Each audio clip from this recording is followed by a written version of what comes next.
Hello friends, welcome to the Port of Indecision. I'm Ray and guess what? You've caught me packing. We're getting ready to go on our first trip to Alaska. We've never been and we really wasn't sure what to pack. So I've been out on the internet looking at different packing lists, looking at suggestions. I've gone on YouTube and taken a little bit of examples from each list and I've put them together with my list. And what I'm going to do is share with you what I'm taking to Alaska, and then when I come back, we'll do a recap and see what I should have left home and not carried around for 17 days. But everything you see in front of you here is 17 days worth of clothes. We're gonna do 3 days in Canada and then 7 days on the inside passage of Alaska before getting on a train in Seward and going up to Denali Park. We sailed from the port of Indecision. One tip is when you're packing for Alaska, you're packing for all kinds of weather, and you'll see that in what I've brought. It could be a misty rain, or it could be a downpour when you're out on a whale watching trip. So the first thing I'll be bringing is a mixture of shirts. I have this long thermal shirt to take care of my core, which I can layer, and that's the key in Alaska, is layering. And then I've also brought a collection of t-shirts. So it's 17 days, and I've got a good supply of t-shirts. I'm actually bringing, I believe, 15 t-shirts with me. So along with the core shirt, the long sleeve core shirt, and the collection of t-shirts, I'll be bringing a number of pullovers like the one I'm wearing here, and then a sweater here, and then a light zip-up jacket. This way I can do the layers, and that brings us to the jackets that we're gonna wear. So they talk about windbreakers, but then as it gets a little chillier, I'm bringing a North Face. This is called the Summit Series. It has a hood on it, and it's a very lightweight jacket that I've used before on some trips to Germany, and it'll keep me very warm, and again, not too thick on the layers. But then if it does get a little bit colder, I have a puffy jacket, which is actually the liner to my raincoat. And as you can see, again, it's a North Face puff jacket. And if it's cold and rainy, I'll actually put this liner inside the rain jacket. And this is the rain jacket, again, North Face waterproof rain jacket with a nice hood. And with the liner, that should be really nice and warm for going out on a whale watching trip. And one of the things that I did pick up as a recommendation off of another webpage was if you're going to go out on a whale watching trip or some type of excursion, you can almost count in Alaska that it's going to rain. So my idea was to pick up a pair of waterproof pants. So Patty and I both picked these up on a recent trip to REI. And what's nice is most of these are vented, waterproof, and then there's nothing like being on a 3 or 6 hour excursion and having wet jeans. So highly recommend if you're going to be doing outside excursions in Alaska, make sure you bring a raincoat and then some waterproof pants. And the next thing is comfortable pants. So a lot of people that are going on excursions like the pants that you can unzip. I'm more of just a jeans guy. So on this trip, I'm bringing 4 pairs of jeans, and also if the temperatures do get up into the 70s, I'm bringing 4 pairs of just regular shorts that I would wear at home in the summer, as well as 1 pair of hiking shorts. And that way, if it is warm and the forecast looks nice, which there could be some days like that, probably use shorts. If not, I'll go to the jeans and then deploy my waterproof pants if the forecast looks like it might rain. And speaking of rain, one of the other things when you're going to be hiking is waterproof boots.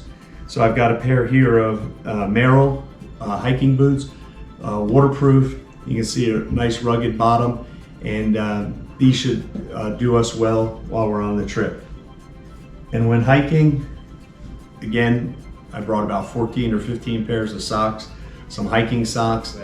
Another thing that they talked about on a number of checklists are, even though you're gonna have hood on, the wind can get pretty rough. So I'm bringing 2 skull caps, or toques if you're in Canada, or ski caps. And I would usually only bring 1, but the reason I'm bringing 2 is if it does get wet, I want 1 to dry and then have another pair. And I'm also bringing 2 pairs of gloves, just to make sure I keep the fingers warm as we're out on the excursions. And then one thing when you're talking about rain and cold, the last thing you do think about is a swimsuit. And that's one of the great tips, because each ship has a pool, which you're probably not going to swim outside, but they do have a solarium, and there's hot tubs and a swimming pool inside, and that's temperature controlled. So don't forget to bring your swimsuit. And then one thing you do not want to head to Alaska without is a pair of good sunglasses. They talk about, yes, it might be cloudy, might be overcast, might be raining, but when the sun does come out and the glare off of the glaciers or a bank of snow could really damage your eyes. So don't forget to bring your sunglasses. And then on every cruise, of course, you'll be doing excursions during the day, and at night you have your nice dining in the dining rooms. And to this side here, I've brought 1 pair of dress black shoes. I brought a number of golf polo shirts, 2 pairs of slacks, a black slack and a blue slack, and then I brought 3 long sleeve dresses. The other thing that is on all the celebrity ships are really, really nice gyms. If the weather is nice, you can walk on the outside track. So I always bring some workout clothes, and between you and me, it doesn't always get used. So that'll be one thing I'll see how much working out I do, when every day we're getting up early to see the beautiful scenery in Alaska, going on excursions. The calendar fills up fast, and probably one of the easiest things to do is not go to the workout, but I'm bringing the workout clothes. So we'll let you know how that goes. So probably the only thing I forgot, I talked about dress socks, I talked about regular socks, and then underwear. And we usually bring probably about 10 pairs, and then Patty brings some washout sheets that we can wash them either on the ship or wash them out in the sink and hang them up there during the cruise. And that's nice, because again, with all the different pants I'm bringing an interchangeable belt. It has black and brown, and I'm also bringing 2 of these elastic belts, 1 in blue and khaki, and then I'll have 1 in black. So, oh, and I forgot 1 other pair of just walking shoes or workout shoes. So this is it. I've basically covered what I hope to get in 1 suitcase. We'll see if I can fit it in 1 or 2. And then the next part of the video I'm going to bring up is the non-clothing essentials that you would want to bring to Alaska. Well, now that we've covered all the essential clothing items, or what we think is essential, we'll let you know when we do our review on what we used in Alaska. I'd like to talk about some of the non-essential clothing items that you may want to think about bringing. The first one in Alaska, definitely a nice set of binoculars. The scenery is going to be amazing. You'll only be able to see so much from the ship, and if you're looking down in the water, you'll be able to spot eagles, whales, all the wildlife. For the flight over and flight back, don't forget your noise canceling headphones. They may give you one of these eye shades on the plane. Make sure you hold on to it, because one of the things I hear and read about all the time is there's so much sunlight in the land of the midnight sun that it could be tough to sleep. So you may want one of these to help darken the room. Again, the rain in Alaska, make sure you carry a little portable umbrella that you'll be able to use. And speaking of portable, I have right here, if you're going on excursions that are 3, 4, 5 hours long, you might want to be bringing a battery backup pack for your phone or your camera, so you don't run out of batteries and miss all of these beautiful pictures in Alaska. Don't forget it. And then with my drives, I'll be bringing my laptop, and I also carry a hard drive, a Seagate hard drive, so I can transfer all of the daily movies, so I have a copy of them on the mini disc, but also the hard drive. And then for those of you who've been on a cruise ship, you know that sometimes power outlets are tough. So this power inverter, they'll let you carry this on the ship. I bring it in our carry-on. It has 2 outlets here, and then on the side a USB or USB, and then 3 USBs. And this is also great for international cruises, because you can convert it and then not have to work through 3 or 4 or 5 converters.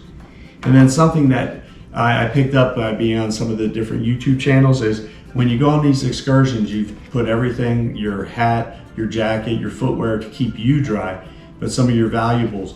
So it's highly recommended. Purchase one of these wet-proof or waterproof bags so you can put your valuables, cameras, whatever in here if the skies decide to open up while you're in Alaska. And then I usually forget this, but this is my national parks passport where I can get the stamp. So if you have one of these, don't forget to pack it. And then watching my last YouTube video last night, we were watching somebody that was in, I think it was Icy Strait, and they went up on a gondola ride. And at the top of the gondola ride, it said, walk in groups of 10. This is a high bear activity. So last time when I was in Grand Teton, I came around with this little bell, and even though it says Grand Teton, it's going to Alaska, and we'll be ringing it, making sure we don't run into any grizzly bears. So I hope this has helped you. Again, I'll put a list of everything that I've reviewed below in the comments, and you can know what I'm going to be bringing on my Alaska trip. And then when I get back, I will go ahead and do a post video review of what I used and what I probably wish I would have left at home.